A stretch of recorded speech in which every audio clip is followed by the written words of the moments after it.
Bonjour à tous.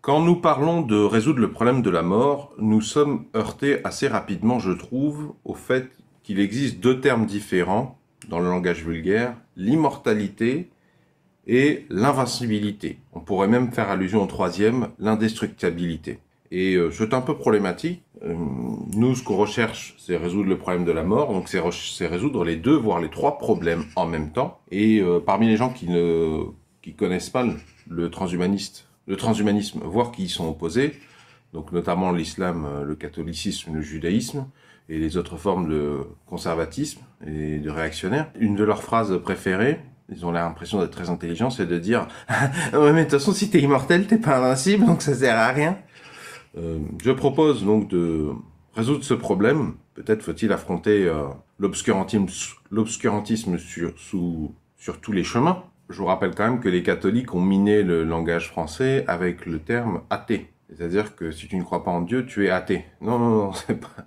je ne suis pas athée. Je suis véritophile. Tu es un menteur. C'est pas pareil. Je suis pas athée. Je suis véritophile. Tu es véritophobe. Le mot que je vous propose, c'est latanie. Thanos, la mort. L'opposé de la mort, la privation de la mort. Latanie. C'est un mot qui me semble intéressant parce qu'il est court. Il veut bien dire ce qu'il veut dire, notamment la fusion de l'immortalité, l'invincibilité et l'indestructibilité. C'est un mot élégant.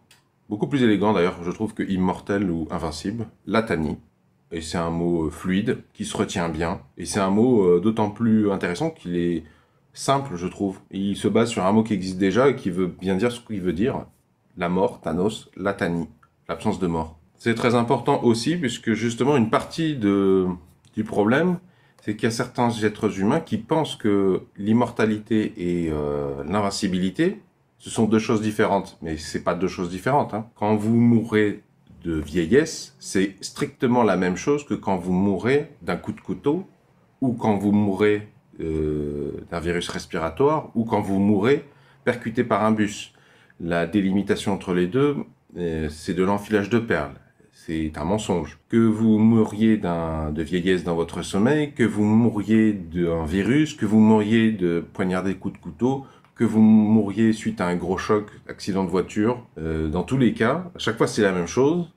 Il y a un organe, un ou plusieurs organes qui ne fonctionnent plus. Et il y a des accidents très violents, où il s'est passé des choses très impressionnantes, très violentes, mais où les organes n'ont pas cessé de fonctionner et la personne est restée vivante. Je pense notamment à Phineas Cage, donc, qui s'est pris une baramine qui lui est rentrée dans le crâne et qui est ressortie de l'autre côté. Indice que l'immortalité et l'invincibilité, en fait, c'est une seule et même chose. On peut prendre le problème à l'envers.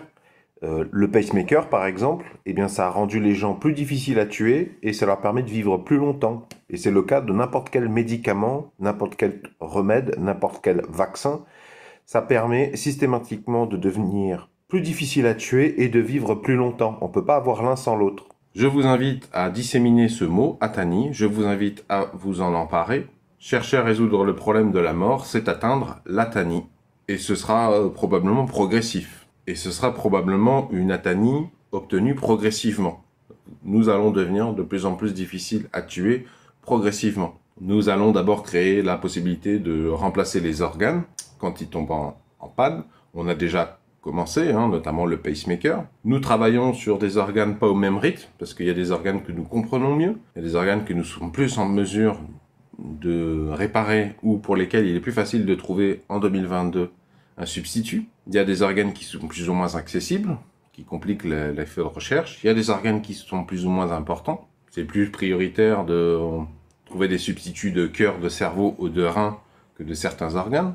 Et même quand la sécurité sociale permettra de changer l'organe d'un être humain gratuitement, quasiment gratuitement, resteront quand même les compétences des militaires ou des efforts particuliers coordonnés d'arriver à détruire un individu.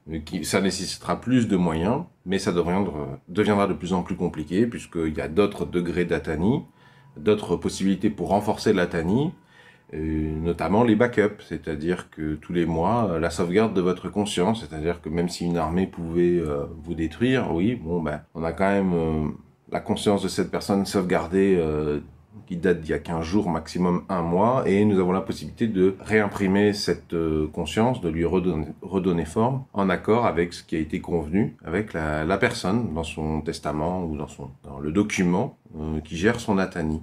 La prochaine fois qu'il y a un fifou dans les commentaires qui se croit très intelligent disant « Ça sert à quoi l'immortalité, vous n'êtes pas invincible ?» Eh bien, vous lui répondrez calmement, ça s'appelle l'atani, la fusion de l'immortalité et l'invincibilité, et vous lui rappellerez qu'il n'y a pas de différence entre immortalité et invincibilité. Hein. C'est une vue de l'esprit stérile et naïve, et mal renseignée. Si vous avez apprécié ce sujet, pouvez-vous mettre un pouce vers le haut, s'il vous plaît, c'est très important. Je trouve que sur le YouTube francophone, il y a extrêmement peu de gens qui parlent du sujet de la résolution du problème de la mort, notamment de manière sérieuse, technologique, scientifique. Et je suspecte la secte islam, la secte christianisme et la secte judaïsme de contribuer de tous ces efforts à donner l'impression que nous n'existons pas, que nous sommes une minorité. Or, en réalité, nous sommes une majorité de personnes à souffrir de la condition de mortels et à vouloir nous battre. Dans la description sous la vidéo, vous trouverez d'éventuelles sources. Si vous voulez soutenir activement ma démarche sérieuse, premièrement, pouvez-vous s'il vous plaît de temps en temps laisser une publicité vidéo skippable s'écouler entièrement de temps en temps sur la présente chaîne YouTube. Deuxièmement, pour les personnes les plus aisées, il y a un lien pour ceux qui veulent me faire un don direct dans la description sous la vidéo. Encore une fois, je vous propose de nous rassembler. Vont s'afficher pour ce faire justement un rond, un rectangle, un carré. Le rond, vous cliquez dessus, ça vous abonne gratuitement à la présente chaîne YouTube et c'est une des thématiques piliers de la présente chaîne YouTube. Le rectangle, ce sont tous les épisodes précédents qui vous expliquera le plan de bataille, les pistes de réflexion, les idées. Donc allez en prendre connaissance s'il vous plaît. Et le carré, c'est pour ceux qui veulent recevoir les futures vidéos sur la thématique de la lutte contre la mort, par mail. Pour ceux qui préfèrent le mail, c'est dans le strict respect de la réglementation générale sur la protection des données, évidemment. Donc vous cliquez sur le carré, ça vous emmène vers l'autorépondeur gratuit que j'utilise. Vous avez juste à me donner une adresse email et éventuellement un pseudo ou un prénom. Je n'en ai cure, tout ça je ne le revends pas. Évidemment, je ne revends ces informations à personne. Et vous pouvez vous désinscrire n'importe quand. Et je ne garde ni les mails, ni les pseudos, ni les prénoms des gens qui se sont désinscrits.